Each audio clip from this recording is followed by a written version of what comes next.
Welcome to IIT Ganit. Today we are going to continue our chapter, that is continuity. Today our topic of discussion is theorems on continuity. So before starting the theorems, there was a heading in the previous lecture, non-removable discontinuity. We have studied about it. There were three subparts and the first subpart was finite one. So in the finite one we had done an example of tan inverse 1 by x. उसमें हमने limit check की थी zero पे. Zero positive पे वो कहाँ जा रहा था? देखो जीरो पॉजिटिव पे कहाँ जाएगा? 1 by zero positive plus infinite पे, उस पर टेन इनवर्स क्या देगा? पाई बाय 2 देगा. So this was pi by 2. And zero negative पे बात करूँ, tan inverse 1 by x that is tan inverse minus infinity that goes to minus pi by 2. There is a term that is jump. कौन सी term? Jump. ये jump term किस में आएगी? Finite type of non removable discontinuity में. This is what? This is the non negative difference of LHL and RHL. इन दोनों का non negative difference मतलब बेसिकली उसके मॉडुलस की बात कर रहा है.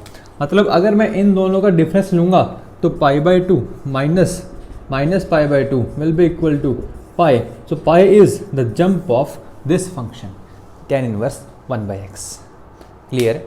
तो जंप निकालनी है तो क्या करना है आपको? LHL और RHL निकालनी है. उन दोनों का नॉन नेगेटिव डिफरेंस जो होगा that is known as the jump of finite type of non removable discontinuity. Okay, so let's start.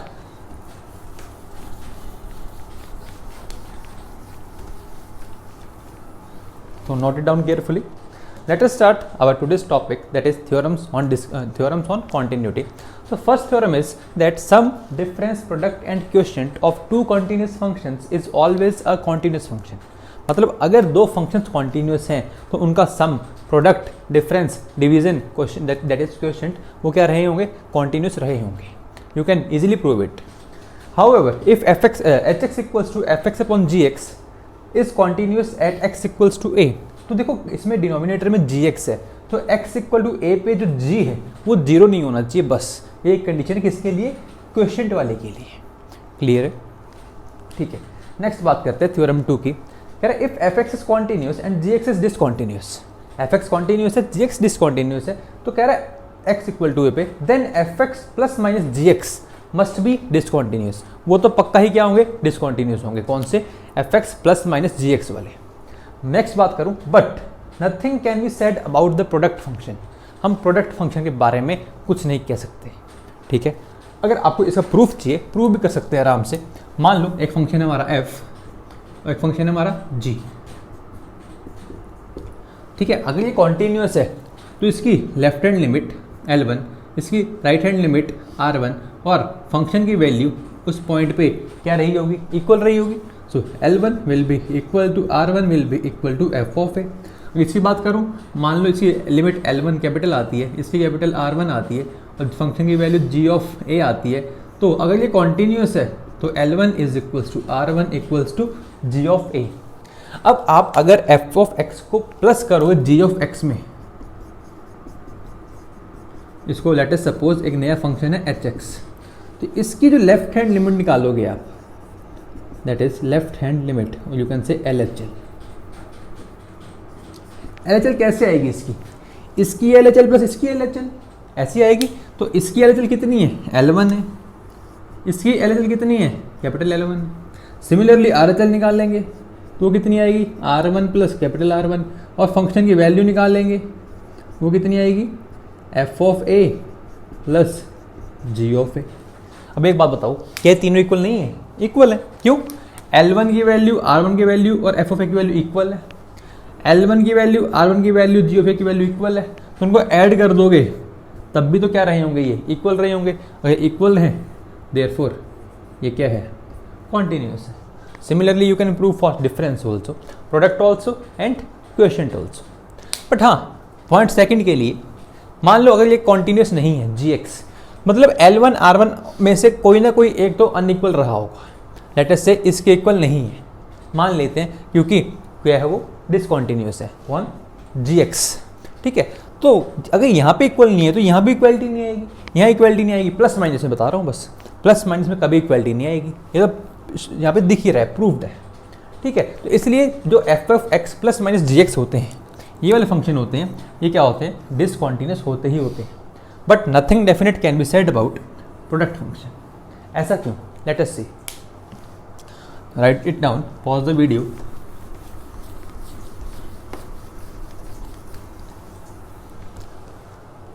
Late us say एक एग्जांपल है,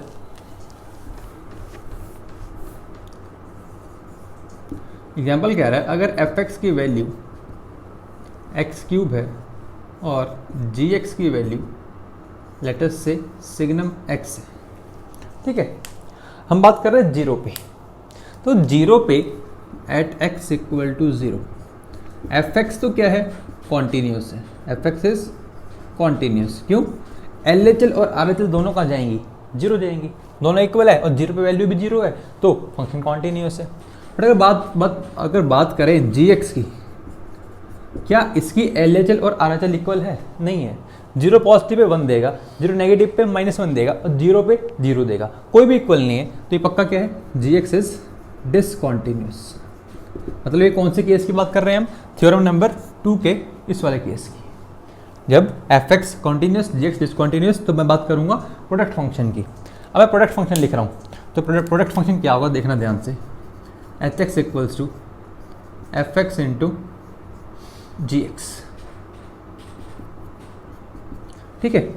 तो क्या करेंगे, x cube into signum x, ऐसे ही होगा। क्या मैं इसको ब्रेक कर सकता हूँ? क्या मैं इस फंक्शन को ऐसा लिख सकता हूँ कि जीरो पॉजिटिव पे तो ये एक्स क्यूब ही होगा, जीरो पे ये जीरो ही होगा, जीरो नेगेटिव पे ये माइनस एक्स क्यूब होगा, क्योंकि सिग्नम है ना, सिग्नम तो पॉजिटिव नेगेटिव और जीरो ही लेगा। तो पॉजिटिव कब लेगा, जब इनपुट में पॉजिटिव मिलेगा, वो दे दिया। नेगेटिव कब लेगा, जब इनपुट में नेगेटिव मिलेगा, वो कर लिया, ठीक है। अब इसकी अगर मैं लिमिट चेक करूँ जीरो पे, at x equal to zero पे चेक करें कॉन्टिन्यूटी, जीरो पॉजिटिव पे इसकी वैल्यू कौन देगा, ये देगा, देगा कितनी, जीरो। जीरो नेगेटिव पे वैल्यू कौन देगा, ये देगा, कितनी देगा, zero. At x equal to zero भी कितनी है, जीरो है। सारे के सारे जीरो हैं, मतलब सारे के सारे इक्वल हैं, मतलब फंक्शन क्या है, कॉन्टिन्यूस है। फंक्शन क्या है, कॉन्टिन्यूस है, ठीक है। So we can not say anything, दो इसमें से ये कॉन्टिन्यूस था, ये डिसकॉन्टिन्यूस था, बट हाँ जो इनका प्रोडक्ट आया वो क्या आया, कॉन्टिन्यूस आया, वो क्या आया, कॉन्टिन्यूस आया। और भी एग्जाम्पल है, let us see next example. I hope आपने ये लिख लिया होगा, pause the video and write it down.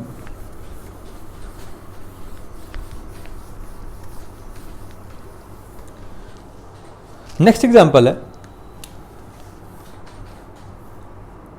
मान लो एफ एक्स की वैल्यू एक्स है, जी एक्स की वैल्यू साइन 1/x है, ठीक है। हम बात कर रहे हैं x इक्वल्स टू 0 पे, तो भाई x इक्वल 0 पे f x equals to x एक लीनियर फंक्शन है जो ऑलवेज कॉन्टीन्यूस होता है, तो एफ एक्स तो क्या है, कॉन्टीन्यूस है, बट जो जी एक्स है वो डिसकॉन्टीन्यूस है। क्यों? x इक्वल 0 पे जब जाएंगे, जी हमें नहीं पता कहाँ जाएगा, बट हाँ हमें इतना श्योर है कि -1 से लेकर 1 के बीच में जाएगा कहीं, ठीक है। अब मैं एक नया फंक्शन ले रहा हूँ एच एक्स, जो इन दोनों के प्रोडक्ट के इक्वल है, f x into g x के इक्वल है। तो क्या लिखूंगा, x into sine of 1/x। अब आप एच एक्स पे चाहे लिमिट लगा लो जीरो पॉजिटिव की, चाहे आप जीरो नेगेटिव की लगा लो,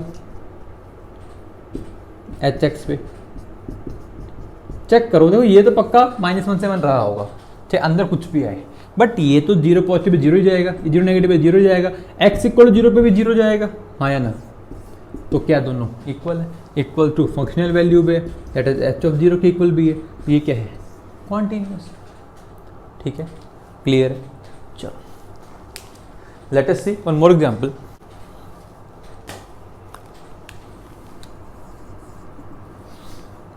एफ एक्स की वैल्यू x है और एक जी एक्स फंक्शन ले लेते हैं जो ग्रेटेस्ट इंटीजर x के इक्वल है। बात कर रहे हैं x इक्वल्स टू 1 पे, ठीक है। x इक्वल्स टू 1 पे ये तो क्या है, कॉन्टीन्यूस है, बट 1 पे ये क्या है, डिसकॉन्टीन्यूस है। क्यों? क्योंकि 1 पॉजिटिव पे 1 लेगा, 1 नेगेटिव पे 0 लेगा, इसलिए, ठीक है। अब मैं एक नया फंक्शन ले रहा हूँ एच एक्स, जो इन दोनों के प्रोडक्ट के इक्वल है, f x into g x, that is x into greatest integer x. अगर बात करूँ limit x tending to 1 positive पे एच एक्स की, तो कितनी आएगी, limit x tending to 1 positive पे x into greatest integer x that will be equal to 1, क्योंकि 1 पॉजिटिव पे ग्रेटेस्ट इंटीजर 1 देगा और ये 1 जा रहा है। अगर बात करूँ x टेंडिंग टू 1 नेगेटिव पे hx की, तो limit x tending to 1 negative x into greatest integer x, ये तो पक्का 1 नेगेटिव है, कितना देगा, 0 देगा, 0 इंटू समथिंग इज 0। जब LHL और RHL इक्वल नहीं है तो क्या कॉन्टिन्यूस होगा, नहीं, तो ये फंक्शन क्या आ गया, डिसकॉन्टिन्यूस। इसका मतलब हम कुछ भी कमेंट नहीं कर सकते कि हमारा जो फंक्शन आएगा प्रोडक्ट फंक्शन वो कॉन्टिन्यूस होगा या डिसकॉन्टिन्यूस होगा। It can be continuous also, it can be discontinuous also. Clear है? चलो let's move towards our next theorem, that is theorem number 3। Theorem number 3 में कह रहा है fx and gx are both discontinuous at x equals to a, then nothing can be said about the product and sum. किसी के बारे में भी कुछ कमेंट नहीं कर सकते हैं। ठीक है, एग्जाम्पल देखते हैं।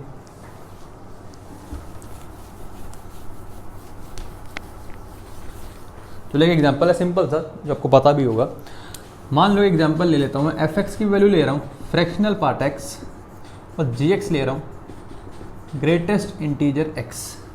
ठीक है, let us talk it about it at x equals to 1। चेक करते हैं।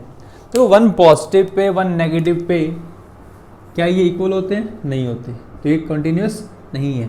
ये क्या इक्वल होते हैं 1 पॉजिटिव 1 नेगेटिव पे, नहीं, तो बोथ आर डिसकंटिन्यूअस। चेक कर सकते हो ग्राफ। 1 पॉजिटिव पे ये कहाँ जाता है, 0 जाता है, 1 नेगेटिव पे कहाँ जाता है, 1 जाता है, 1 पॉजिटिव पे 1 जाता है, 1 नेगेटिव पे 0 जाता है।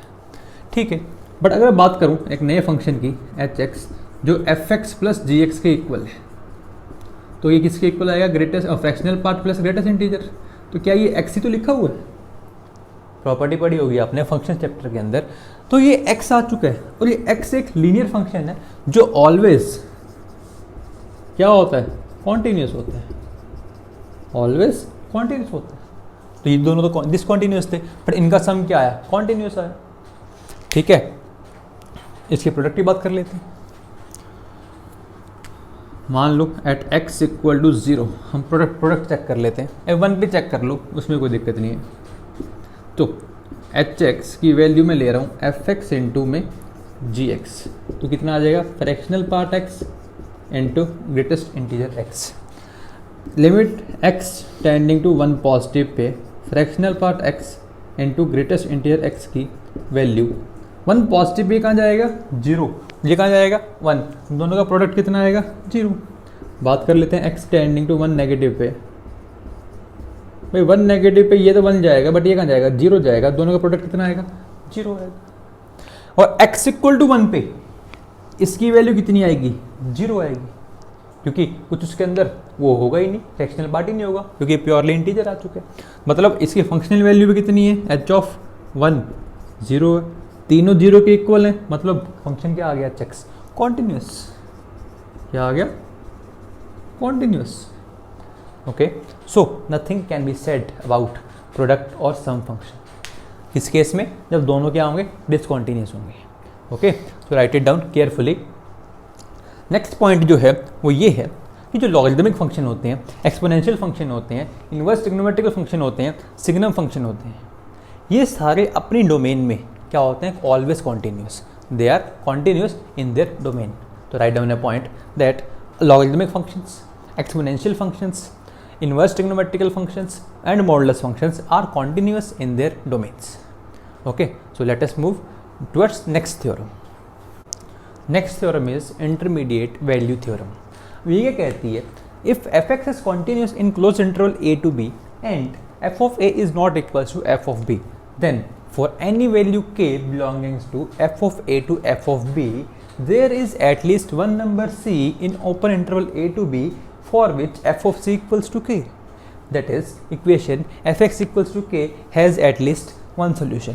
मतलब क्या इसका, देखो ध्यान से। देखो मैं ग्राफ बना रहा हूँ, और बना कहाँ से कहाँ तक रहा हूँ, a से b के लिए। लेट अस से this is a and this is b, थोड़ा दूर ले लेते हैं। लेट अस से दिस इज अवर b, ठीक है। a पे वैल्यू मान लेते हैं हम, f ऑफ a आती है, b पे मान लेते हैं f ऑफ b आती है, ठीक है। लेट अस से यहाँ पे हमारी f ऑफ a वैल्यू है, एंड लेट अस से यहाँ पे अपनी एफ ऑफ बी वैल्यू है। तो हमने इसको ऊपर क्यों लिया? क्योंकि इक्वल नहीं है, दोनों इक्वल नहीं है। ठीक है भाई, मतलब जो मेरा ग्राफ रहा होगा उसने ये भी कहा है फंक्शन इज कॉन्टिन्यूस। अगर कॉन्टिन्यूस है तो इसको यहाँ से चलकर वहाँ तक जाना ही जाना है, बीच में कहीं पेन भी नहीं उठाना है हमें, मतलब कॉन्टिन्यूस चलता रहेगा। तो ग्राफ सिंपल से सिंपल भी होगा तो डायरेक्ट ऐसा जाएगा, सिंपल से सिंपल ग्राफ। या फिर मान लो कोई और ग्राफ हुआ, वो ऐसा भी सकता है, कुछ भी पॉसिबिलिटी है। ठीक है, कुछ भी पॉसिबिलिटी है, बट हाँ इतना पक्का है कि उसको ये जो बीच वाली वैल्यूज़ हैं ये तो लेनी पड़ेंगी, तभी तो यहाँ से यहाँ जा पाएगा। जो अगर इन वाली वैल्यूज़ को कवर करेगा बीच में, इनको कवर करना ही पड़ेगा। तो वो कह रहा है कि एक वैल्यू के कहाँ पे, एफ ऑफ ए से एफ ऑफ बी के बीच में, मतलब कहीं ना कहीं पे के वैल्यू यहाँ पे है। ठीक है, तो भाई उस के कॉरस्पॉन्डिंग कोई ना कोई एक्स तो आया होगा ना, तभी तो मान लो इसके लिए यहाँ पे आया है, इसके लिए यहाँ पे और यहाँ पे आएगा। तो वही कह रहा है, वो कह रहा है there is number c in a to b. बिल्कुल होगा भाई, बिल्कुल होगा। ये नंबर क्या होगा? सी होगा। किसके लिए? इस वाले ग्राफ के लिए। ठीक है भाई, तो इस सी वैल्यू पे ये के वैल्यू आई होगी, बिल्कुल आई होगी, कोई ना कोई एक्स रहा होगा।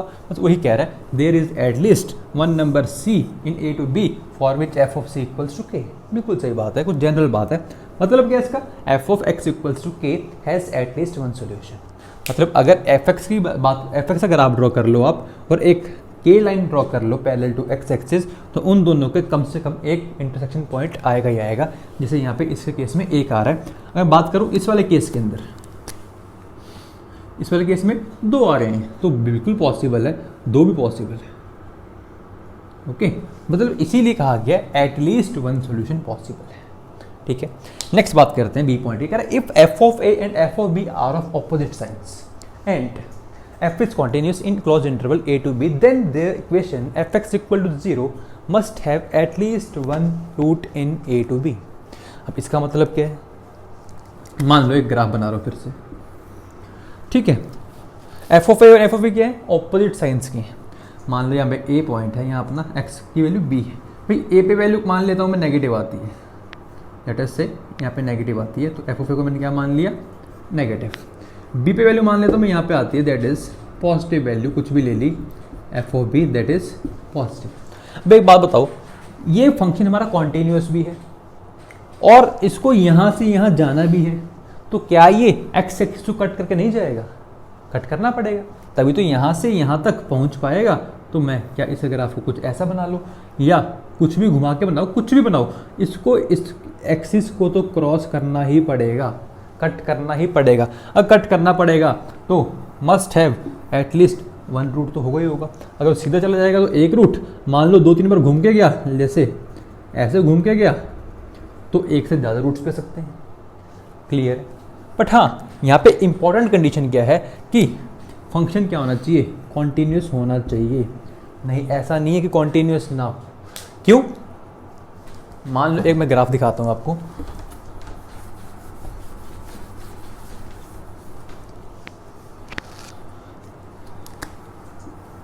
देखो ध्यान से, ये ग्राफ है, मान लो ये हमारा बी पॉइंट है, ये हमारा ए पॉइंट है। ए पे वैल्यू एफ ऑफ ए आ रही है, बी पे वैल्यू एफ ऑफ बी आ रही है। तो क्या एफ ऑफ ए और एफ ऑफ बी दोनों के नेगेटिव ऑपोजिट साइंस के हैं? बिल्कुल है। तो क्या कोई रूट आ रहा है उसका? कोई रूट नहीं आ रहा।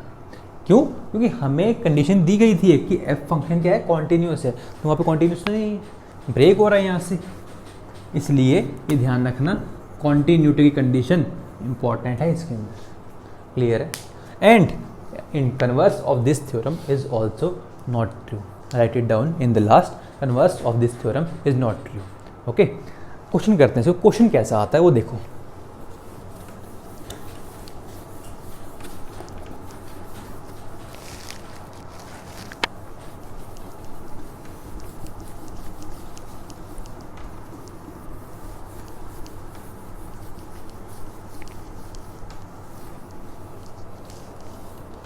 तो जो क्वेश्चन बनता है यहाँ से, क्वेश्चन ये बनता है, लेट एक एग्जांपल करते हैं, let f x is continuous on 0 to 1 and f of 0 is equal to 0 and f of 1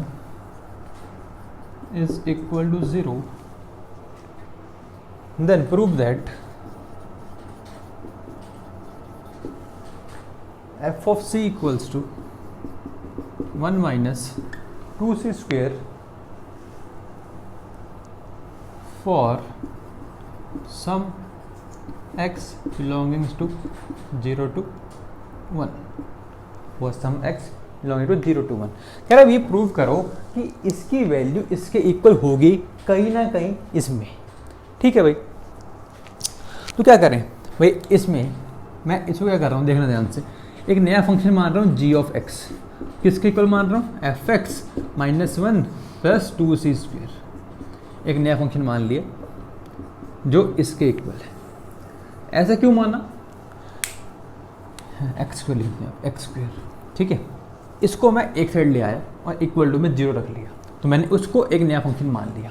ऐसा क्यों कर रहा हूँ देखो अब ध्यान से, अब मैं जी ऑफ 0 निकाल रहा हूँ, पहले जी ऑफ 0 निकाल रहा हूँ, तो इक्वल टू में क्या लिखेंगे, f of 0 minus 1 plus 2 times 0 का square, f of 0 is given as 0, so it will be 0 plus 0 minus 1, that is minus 1। अगर मैं यहाँ पे जी ऑफ 1 निकाल लूँगा तो चेक करते कितना आएगा, f of 1 minus 1 plus 2 into 1 का square, f of 1 is given as 0 minus 1 plus 2 that is equal to plus 1। मतलब g of 0 g of 1 both are of opposite signs, both are of opposite signs. अब एक और बात भाई, F x क्या है, continuous. अगर एफ एक्स कॉन्टीन्यूस है, ये कॉन्टीन्यूस ग्राफ है, ये कॉन्टीन्यूस ग्राफ है, तो तीनों का एडिशन भी क्या होगा, कॉन्टीन्यूस होगा। बिल्कुल यस, थ्योरम नंबर 1 से। तो मतलब जी एक्स क्या है, कॉन्टीन्यूस भी है, और जी ऑफ 0 एंड जी ऑफ 1 दोनों ऑपोजिट साइन के भी हैं। तो एक x एक c ऐसा रहा होगा 0 से 1 के बीच में, for which g of c must be equal to 0। एक ना एक चीज ऐसा पक्का रहा होगा, अभी देखा था थोड़ी देर पहले।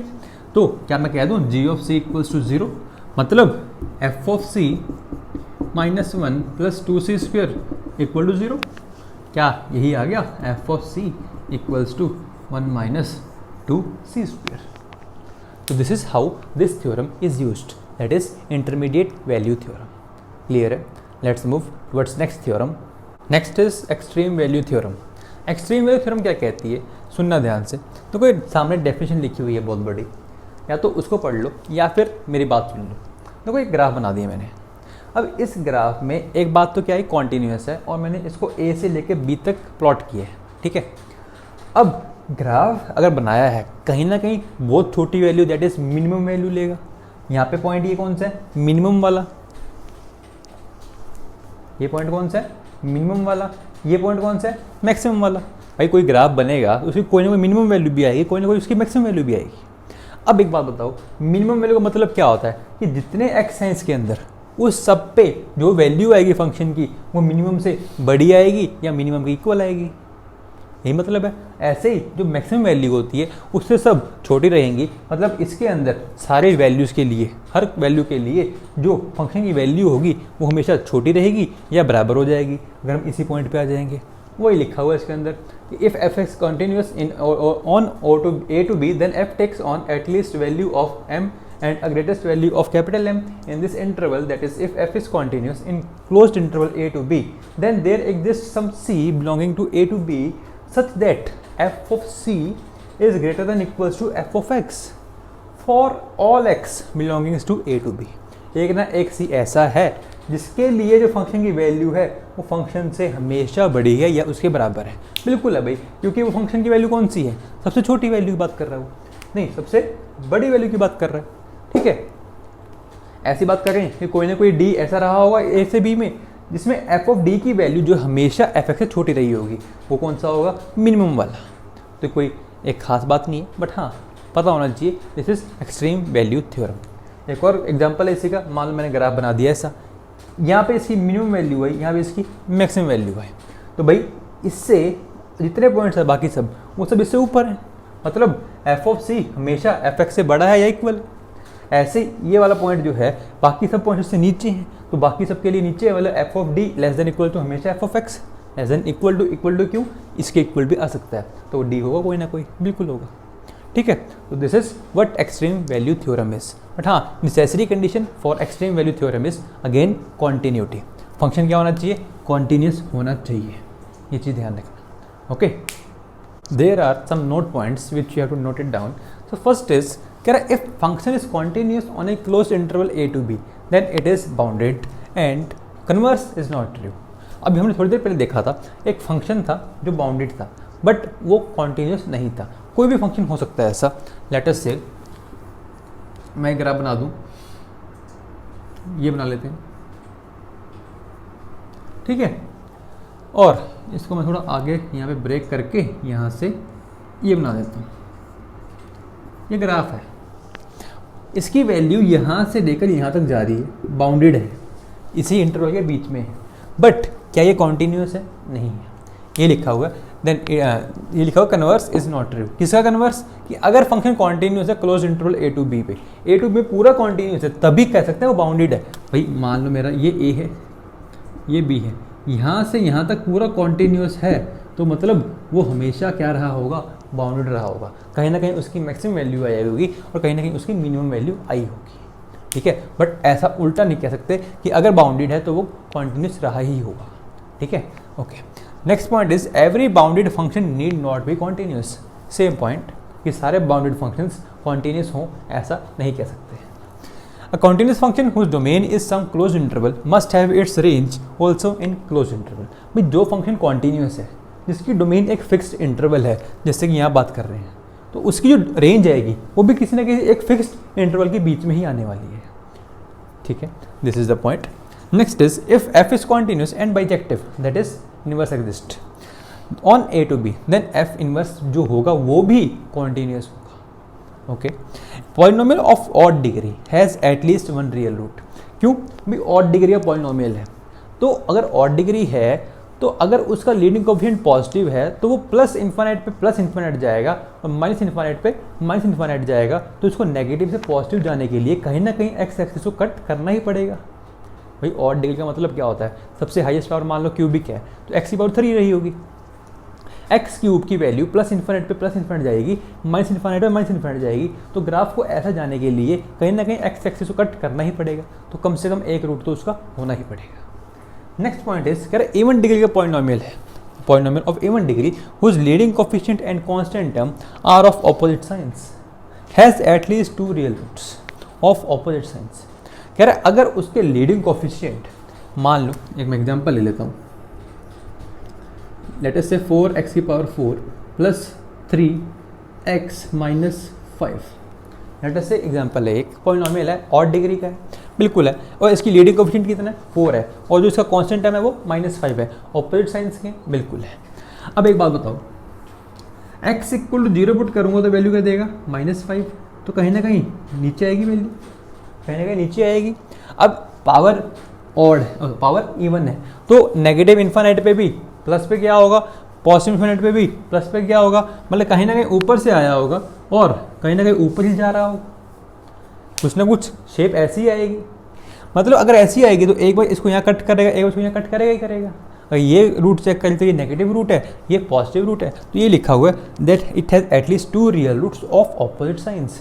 ये कम से कम 2 रियल रूट्स होंगे जिसके साइंस ऑपोजिट होंगे, मतलब एक पॉजिटिव होगा तो एक नेगेटिव होगा।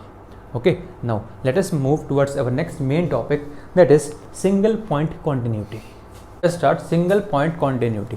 तो सिंगल पॉइंट मतलब जो पॉइंट पे कॉन्टिन्यूस है, मतलब एक पॉइंट पे कॉन्टिन्यूस फंक्शन है, वो फंक्शंस कहलाएंगे सिंगल पॉइंट कॉन्टिन्यूटी वाले फंक्शंस। मतलब इसका पहली बात तो डेफिनेशन क्या है कि फंक्शंस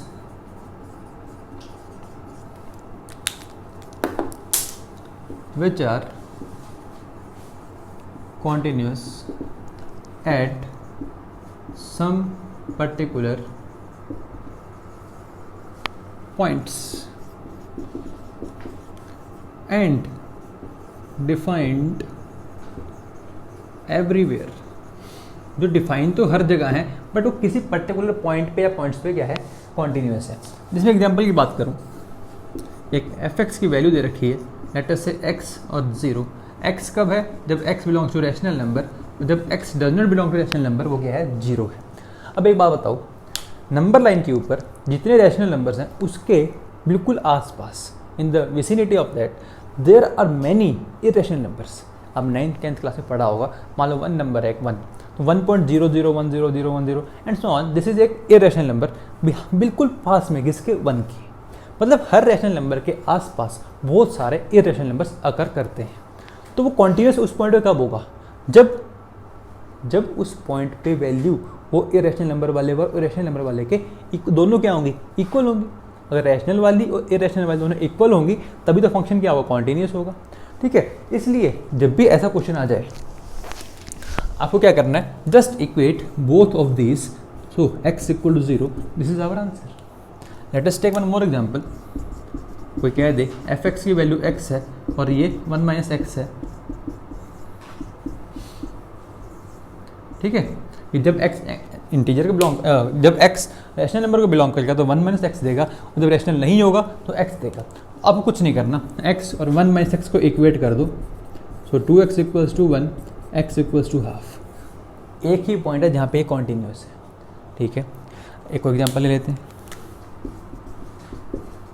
एक्स स्क्वेयर और 1, x जब रैशनल के लिए, जब रैशनल नहीं है तो वो 1 वैल्यू ले लेगा।